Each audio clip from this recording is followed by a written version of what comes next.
Hello, everyone, and thank you for inviting me to speak at the Lewis Labor Black History Month event. I'm glad to be able to deliver the talk finally. I've entitled this talk Black Mental Health and Inequality because that has been my frame of reference over the past 30 years of working in the field from a policy perspective at national, regional, and local levels, and also as a participant through grassroots activism.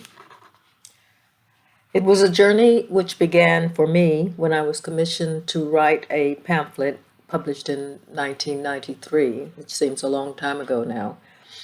It was entitled Mental Health and Britain's Black Communities, and its aim was to generate debate on the provision of effective and sensitive mental health services for Black populations. The findings were mainly that Black people in Britain who have mental health problems are frequently over, under, or misdiagnosed, and that their care is undertaken with a Eurocentric bias, which often leads to ineffective or culturally insensitive treatment. In the intervening years, there has been some change for the better. For example, there's greater awareness and dialogue. There's the emergence of a strong service user and carer movement.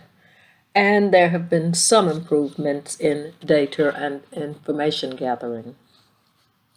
Much, however, remains in the could do better category.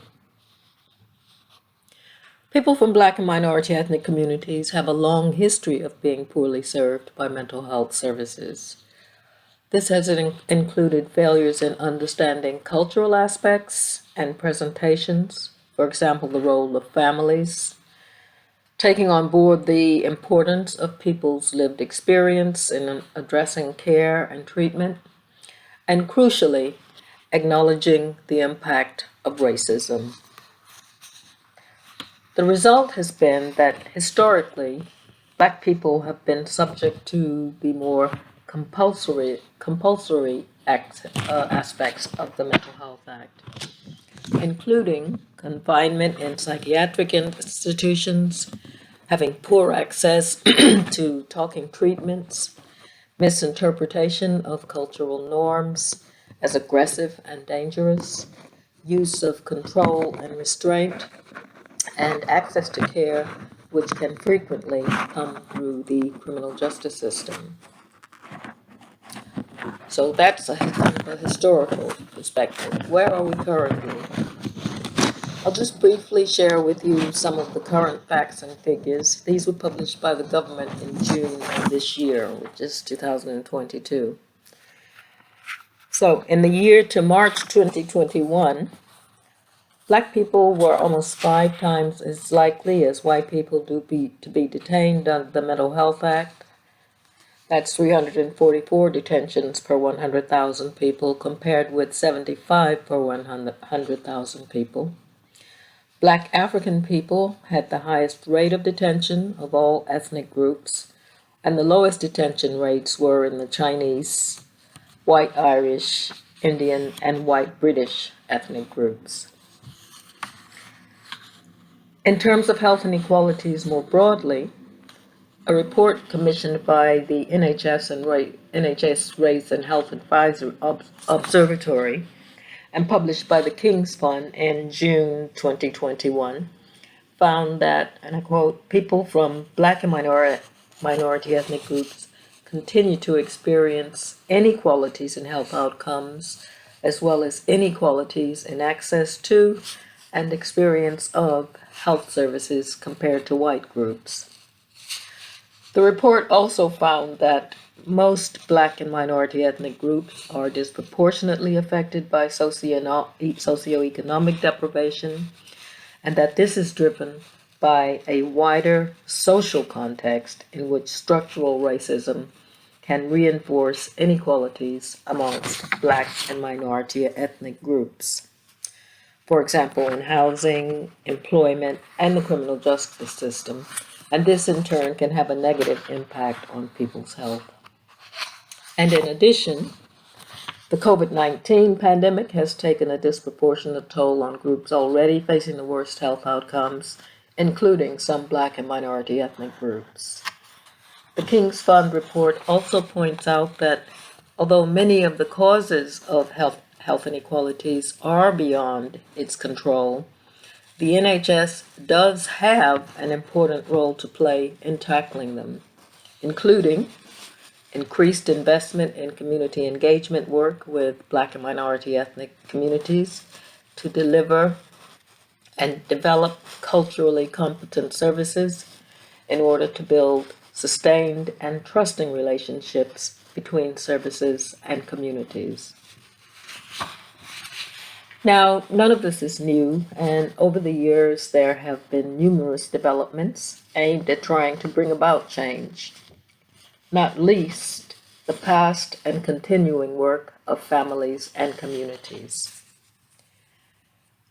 For example, following the deaths of a number of Black men in Broadmoor Hospital over a number of years, Mrs. Clara Buckley, the mother of one of those who died, Orville Blackwood, led a successful campaign for a high court review into his death, and her grassroots campaign for justice was recognized by the House of Commons in 1992.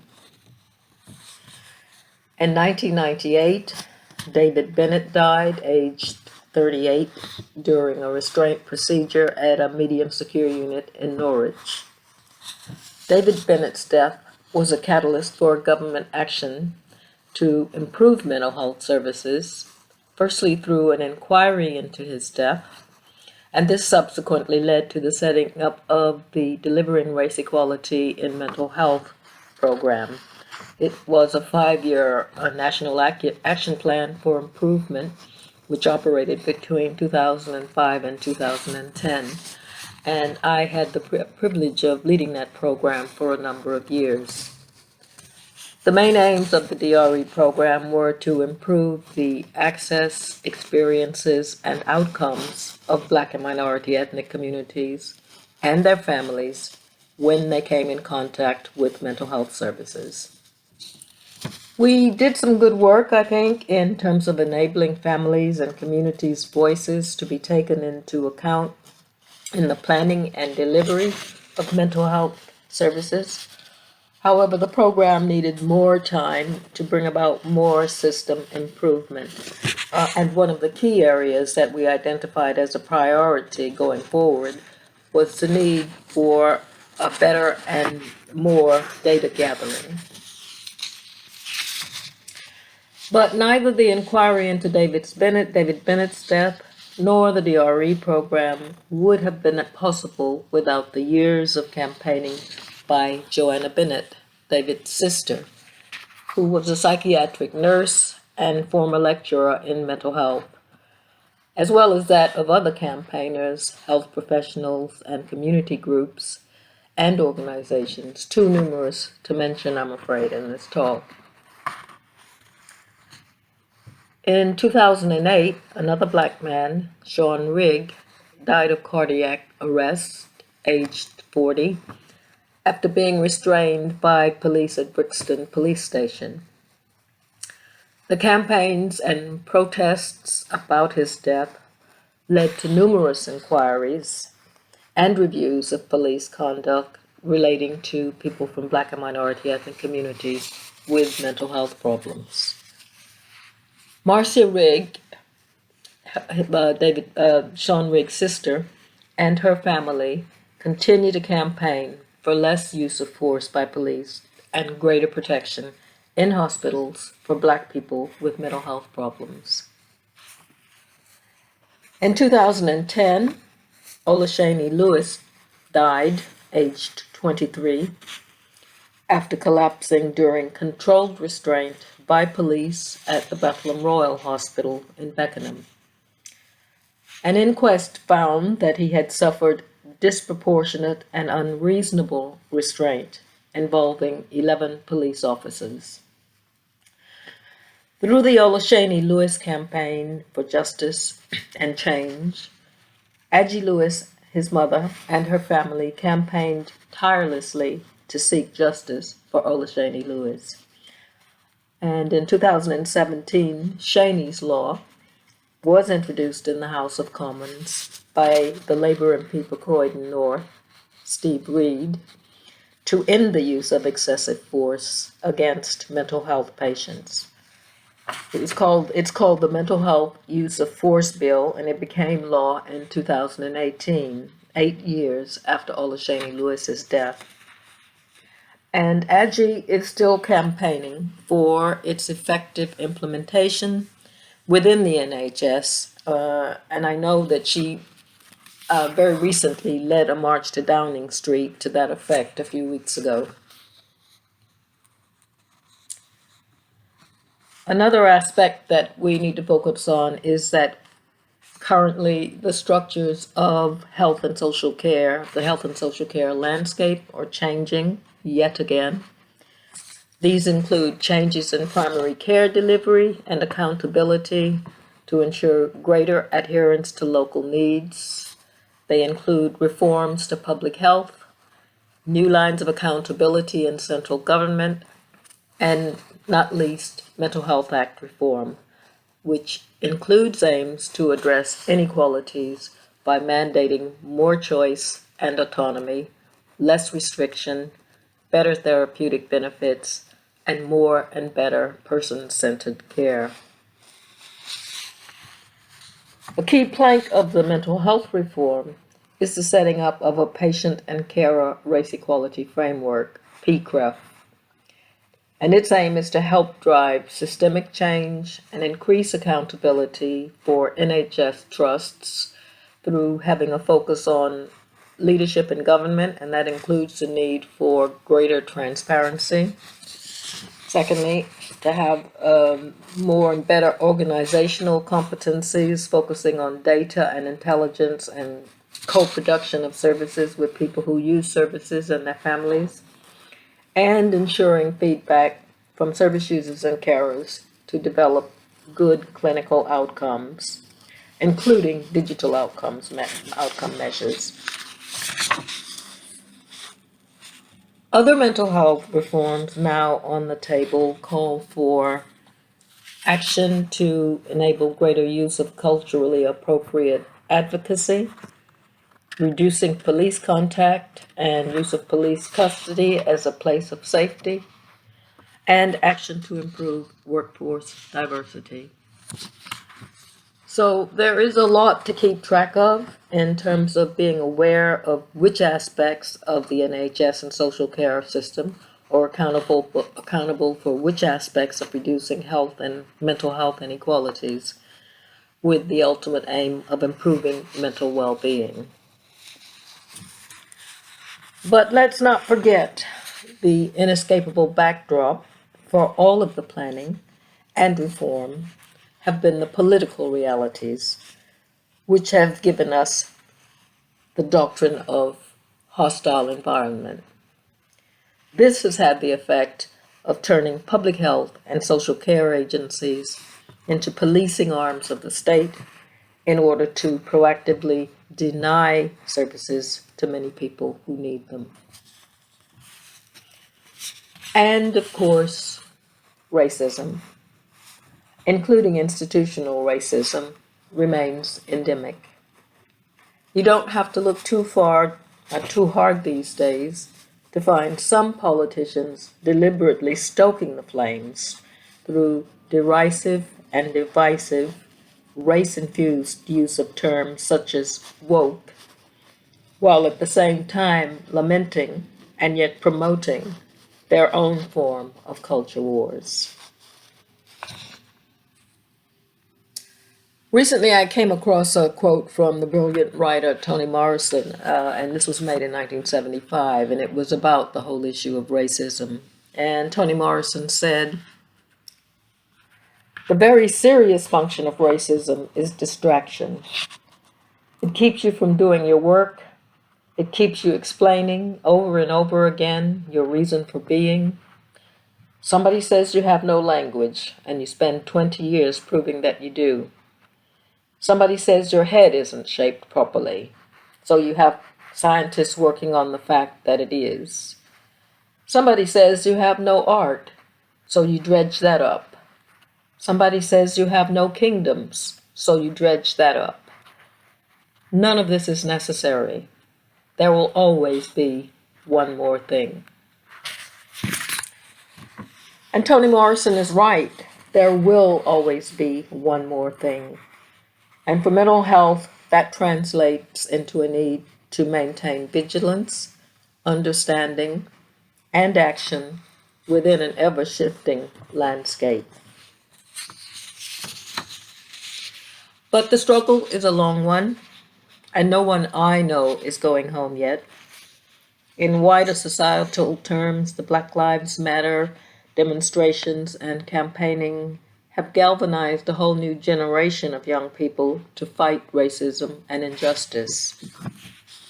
In mental health terms, there has always been pushback and mental health activism from racialized communities and the wider service user and carer movements. And there are opportunities for continued engagement if we can make them work for the long-term benefit of communities. And these include mental health reform and the options which present as part of that. It also includes looking at ways to develop a public health or human rights approach to tackling inequality. And it also involves identifying ways to make the evolving NHS structures more responsive for everyone. Currently, I'm involved with an initiative in my local community. It's called the Ethnicity and Mental Health Improvement Project. And it brings together the Mental Health Trust, primary care agencies, and local community groups. And what we're trying to do is to create a more responsive, effective, and fair mental health services for people from Black and minority ethnic communities in Wandsworth on a number of fronts. It's not easy, and it's a long game, but it does have potential, and there are those of us who are committed to it who are still working with and through it and together. So I'm hopeful. I have also recently donated papers from the last 30 years of my work in mental health policy and practice to the Black Cultural Archives in Brixton, because I think it's important for those who come after to understand that they are not starting with a blank sheet of paper, and that there is learning to be had from the past that can contribute to a better future. The struggle continues. Thank you.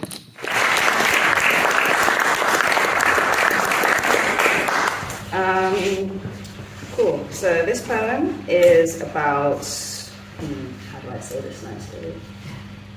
It's about microaggressions, and it's about how people automatically want to label Black women, particularly dark-skinned Black women, as like angry or intimidating. So just thought I'd unpack that. This poem is called Trigger Words. Said by the people who know me and the people who don't, that word never sits right with me. A microaggression that carries oppression, I always flinch when I'm labeled as intimidating. Forced to shrink myself and rethink myself. No one else gets attacked like this when they're minding their business. Purposely misinterpret my sorrow for stones, amplifying me thinking I'm alone in this battle of etiquette and professionalism, drowning in a sea of ivory and being scolded for trying to swim. When you're the only black sheep, it seems impossible to win. It's so absurd to assume my mood because of the color of my skin, because I don't smile, survive what I have and see that the muscles won't stretch for a while, when your everyday is working twice as hard, biting your tongue and treading lightly so you don't get persecuted or hung, constantly breaking your back for a system that is rigged against you, when no one wants to address the underlying issue, like the empire. They don't talk about it, just point the finger at somebody else. Let me know how much you feel like censoring yourself. It's funny how people fake admire strong black women, but when they encounter one, they don't want to see her as human. Please, misunderstand me harder, serve the backhanded compliments faster, project your insecurities onto me. Doesn't that make you feel better, master? It's not personal. We just need to dim your light so your confidence and demand for respect doesn't give others a fright. They say history repeats itself, but I don't think it ever really left. Being reprimanded or cursed for knowing my worth leaves a hollow in my chest. On every point on the map, my face is a threat.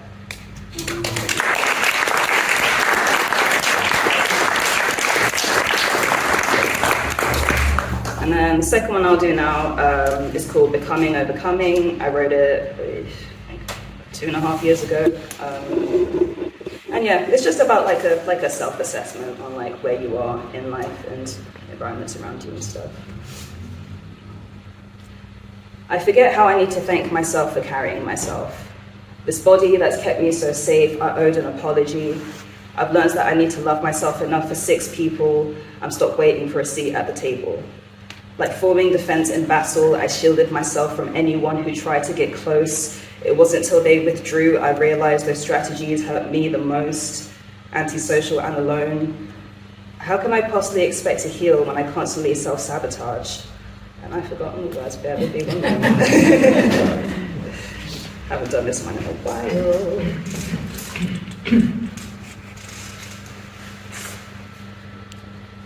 Cool, I'll start that poem again. I forgot how I need to thank myself for carrying myself. This body that kept me so safe, I owed an apology. I learned that I need to love myself enough for 6 people and stop waiting for a seat at the table. Like forming defense in battle, I shielded myself from anyone who tried to get close. It wasn't till they withdrew I realized the strategy hurt me the most, antisocial and alone. Too many years were spent drinking at the fountain of self-sabotage. How can I possibly expect to heal when I've been filling myself with poison and pouring salt on my scars? I've decided now is the time to quiet my mind, unlearn the habits that led to my demise, take note from observation, assimilate conversation, and learn how to compromise. Only then, like Maya, will I rise. I used to think my biggest fear was being alone, and how fragile was the ego residing in me. Years go by, I realize it's who I become when I forget to love myself and remind myself to practice unapologetically.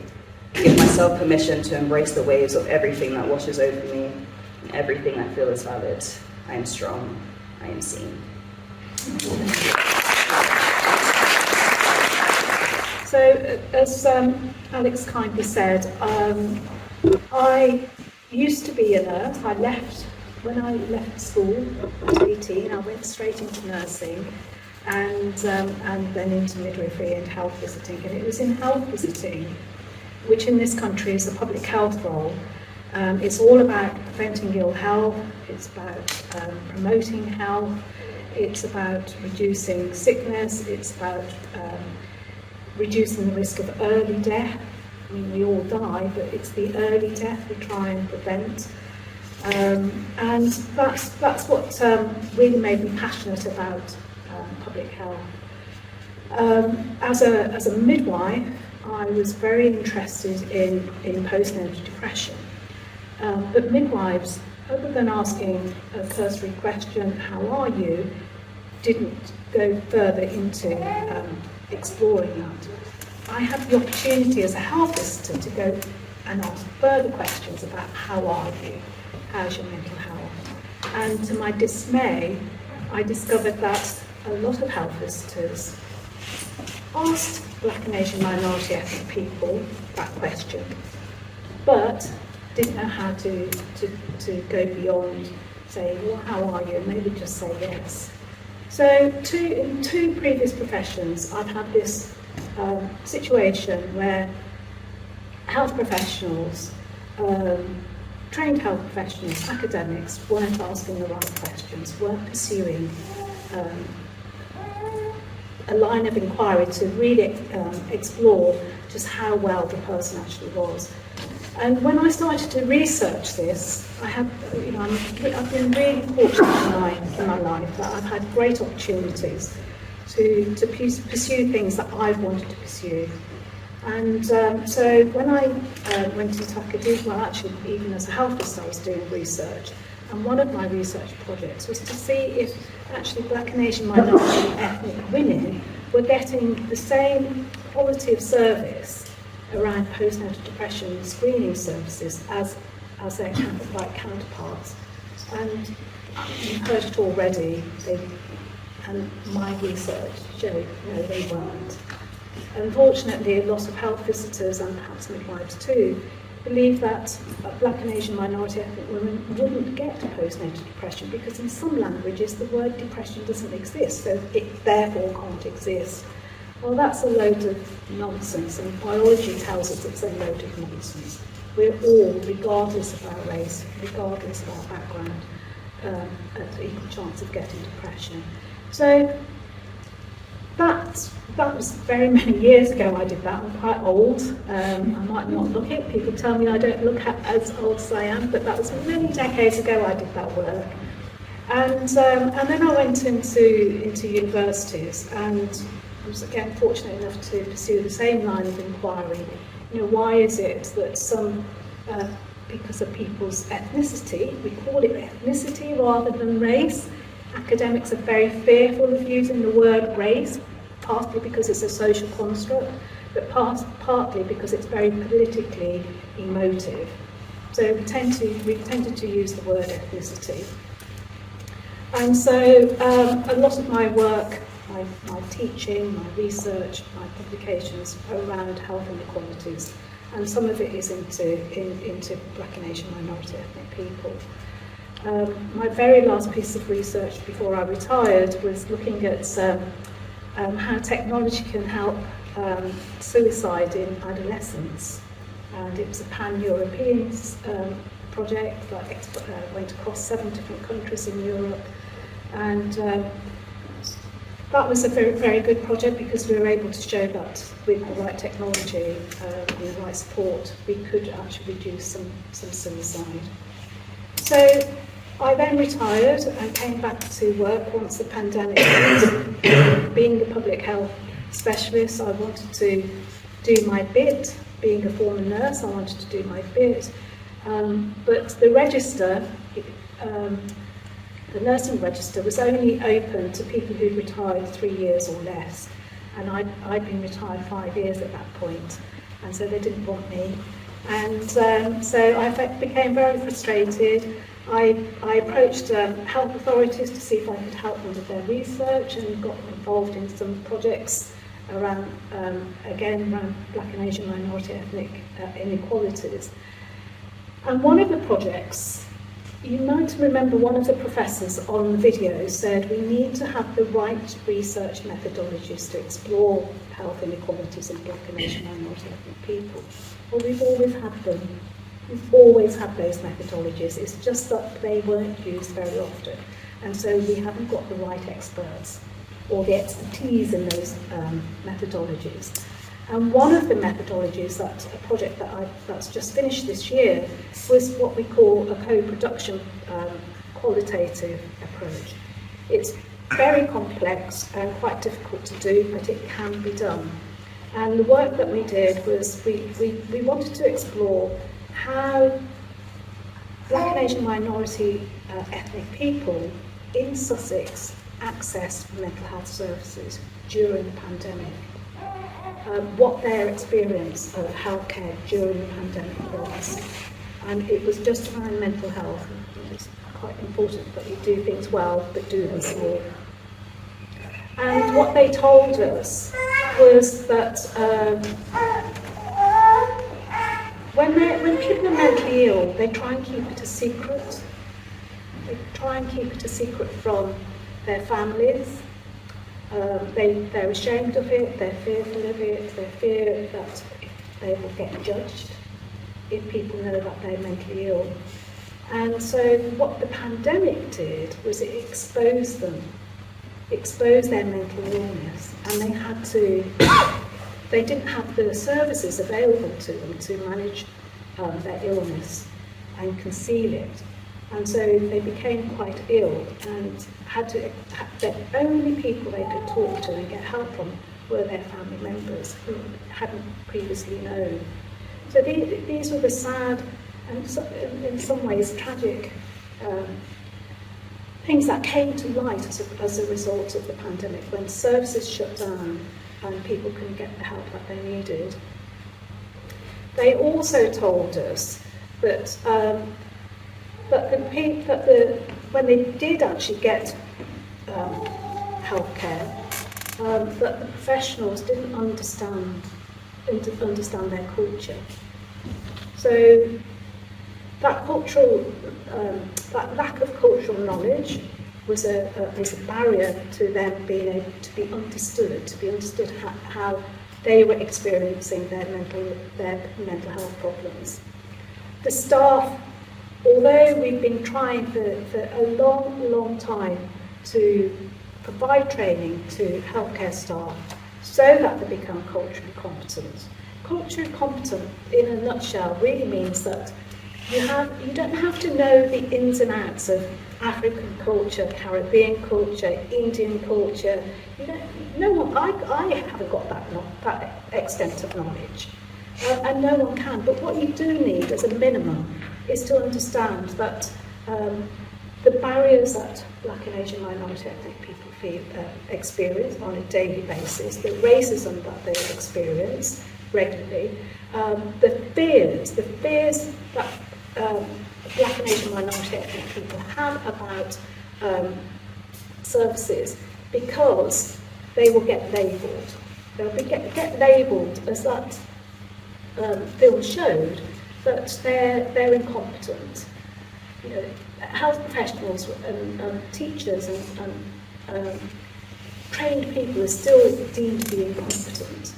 And so therefore, if you've got a patient in front of you, the possibility is that the health profession might assume that that patient is not competent in describing honestly and accurately how they feel. So, because of the cultural barrier that exists between the health professional and the patient sitting in front of them. So all of these things create a fear and a reluctance to engage with health services. So that fear, so this is the context within which,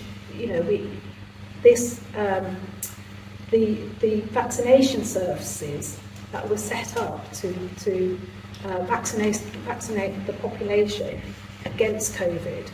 This was the context within which I then went out and did my work.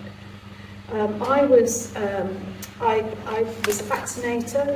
You've all had your vaccinations, I expect, or you know about them. So this is Pfizer, this is AstraZeneca, this is Moderna.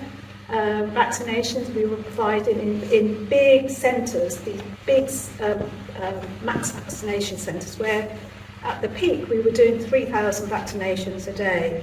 I worked in several of those over the last 18 months. I've also worked in schools, because the schools were, school children were behind with their vaccinations, and they also had COVID.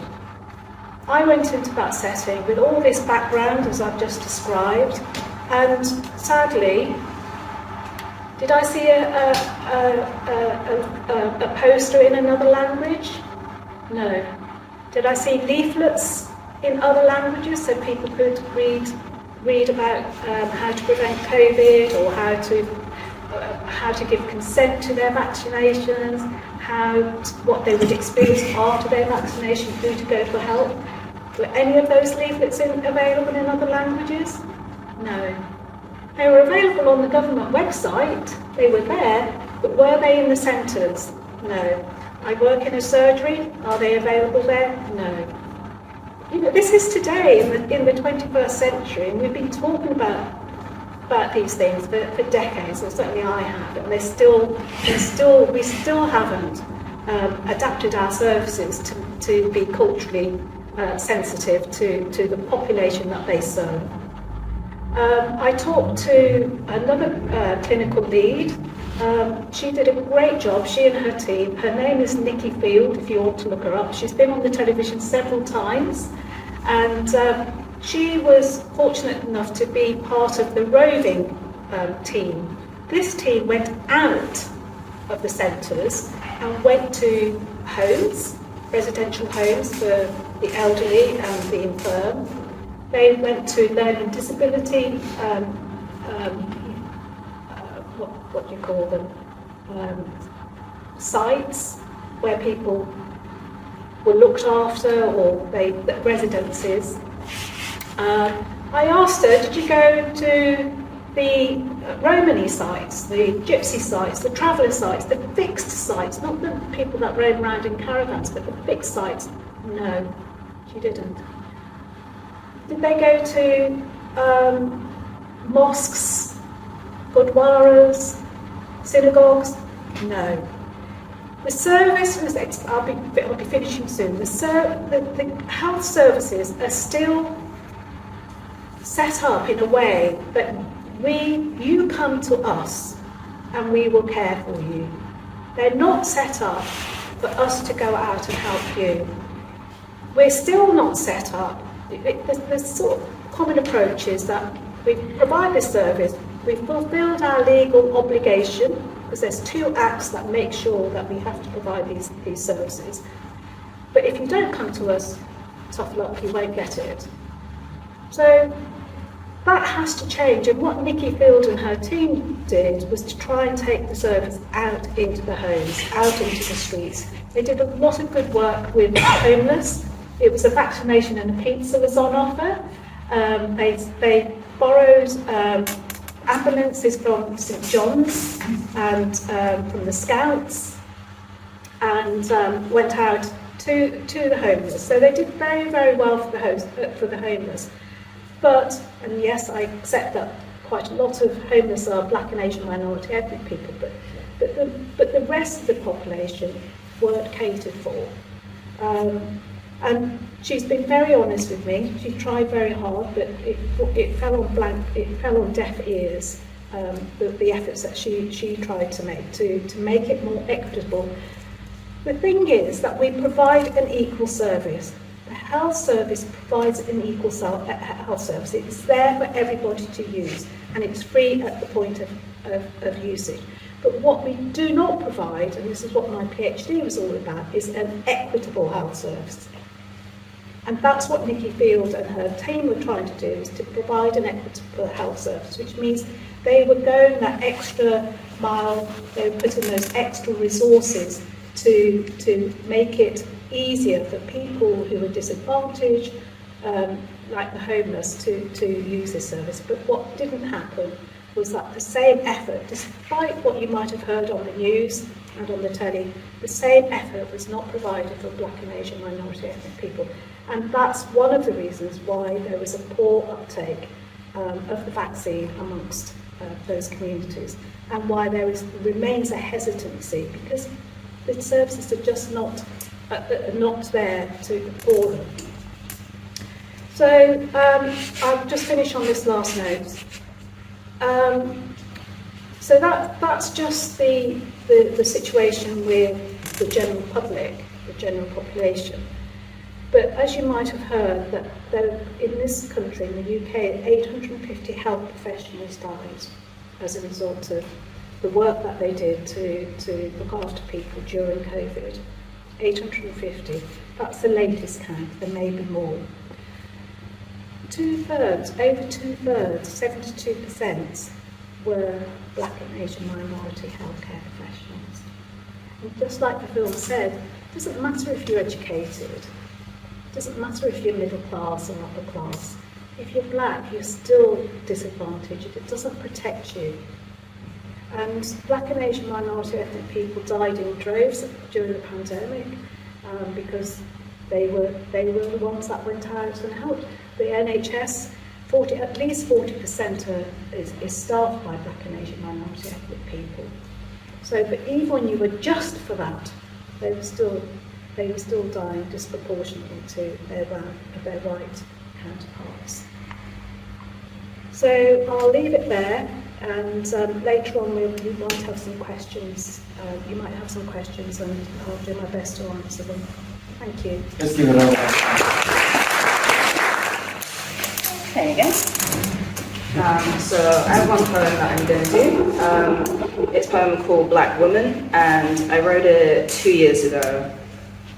And I wrote it because I feel like a lot of people lack the desire, not the ability, they lack the desire to fully understand Black women, everything that we go through, everything that's projected onto us, everything that we have to like sift through just to get noticed.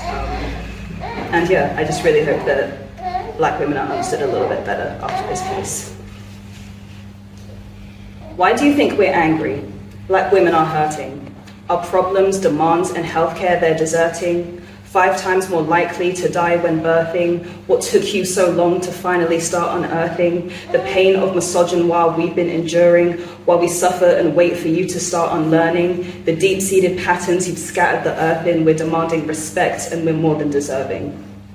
Black women deserve love without sacrifice, deserve to still breathe when they fail to signal at a traffic light, could present themselves as female without having to defend the rights to sleep in their homes without being murdered by the police at night. Should be believed when we report abuse the first time, instead we fear of going missing and see our bodies in the headline. We're dying from saliva droplets of a hate crime, then closing the case thinking that no justice is justified. Searching for change 25 years down the line when our daughters die from 13-foot tape around her face and eyes. Give us protection, we're way past the deadline. It's not a debate, Black women are worthy and should stay alive. Why is it such a statement when we dare to be beautiful? Why is everyone so hell-bent on telling us to be humble? When we love ourselves out loud, it's a dreadful offense, like we only exist in martyrdom or your nightmares. Subjected to hearing words like bitter and burnt to describe our features. As young as being in the playground, we are demonized as these creatures who are programmed to endure masses of hate and cold stares. We're deemed as undesirable if we don't have 3D hair. Backhanded compliments sprinkled with racism but presented to us as pearls. You're really pretty for a Black girl. Admire us with your chest or shut up and mind your business. Don't say you're attracted to one and think the rest of us are worthless. Respect all Black women, not just the ones you're attracted to, because the darker the berry, the sweeter the juice. Don't comment how I love myself when I've had to overcome and tolerate years of abuse. You don't know what I've lived through. And for my sisters who aren't cisgender, you are more than valid too. It's not your fault this ugly world can't see the beauty in you. For it was our own ancestors who bent the rules of gender before the binary became colonized, spread far and wide through West African tribes, focused on energy, not anatomy, inhabiting twin souls, symbolizing androgyny, blurring the lines in ways which made us feel free, rejoicing in times before the world felt so entitled to our bodies. Why does every way we present ourselves have to be policed? Why is the dehumanization of Caster Semenya necessary as she's denied the chances to compete? What is it about Black women that makes the world want to drown us in trans misogyny? How is it fair that we're constantly told to dim our light so that others can succeed? We're so tired of hiding the parts of ourselves that make us complete. Black women should be able to live without apology. Can you imagine how much a Black woman hurts? Being stripped bare and robbed of the riches we deserve. Chastised when we show emotion while we're being burnt, gaslit into oblivion, yet assemble strength to return. Why does everybody think that we are invincible? I admit our constant resilience is admirable, but it's nothing but a survival tactic in a world adamant to make us feel small. Do you really believe we have no feelings at all? What drives you to beat us down so relentlessly? Smile in our faces while lying through the teeth, push us down in the dirt in attempts to force our defeat, but disclaimer, we are one with the earth. In the words of the old proverb in Ibeyi, they tried to bury us, but they didn't know that we were seeds. Little do you know that we have a sixth and seventh sense. The sixth is being discernment, the latter is being heaven sent. We can immediately tell when your gestures aren't genuine, so don't hold us hostage if we're not always welcoming. There is so much trauma that comes with melanin. We are protecting ourselves from the mistreatment of our skin. We are the epitome of divine feminine, and that energy is not always delicate. Be prepared to see Black women in all the forms that we're existing in. Striking, sensual, and not always palatable, we've been censoring ourselves for centuries. Nursing the children of our masters while creating herbal remedies, we are the monarchs of multitasking. Try to drown us in your spite, but I promise we will be dancing, for our magic is real and excellence is everlasting. We grow gardens of ourselves every day in a world that literally spits in our faces. We are landscapes of love in its purest form. Sorrow may endure for our lives, but we find solace in the joy that comes in the morn as we mourn. The versions of ourselves that had to die in order for us to survive. For the sisters that we lose every day due to hate crimes. And yes, we are strong Black women, but sometimes we just want to be alive Black women. constantly breaking our backs from holding the world up, but who is making space for us? Can we rest? We are tired Black women. Strong is a synonym for exhausted Black women. Everyone's quick to deem us as angry, but man, we're just depressed Black women. We're purposely misunderstood Black women. I didn't stutter when I said, take a long, hard look at the anti-Blackness that resides within, because we're not always well received in your workplaces and buildings. We're lacking protection. Look at Breonna and Toyin. We're asking for compassion and emotional reparations. Black women are worth so much more than your fetishizations. We are worthy of opportunities where we shine in equal payment. We carry so much on top of our worldly frustrations. And how divine will be the day when we walk in liberation, dripping in gold and salvation, being rewarded our accolades without hesitation. We are not a monolith, but we are a nation of unchained, unconfined, powerful Black women.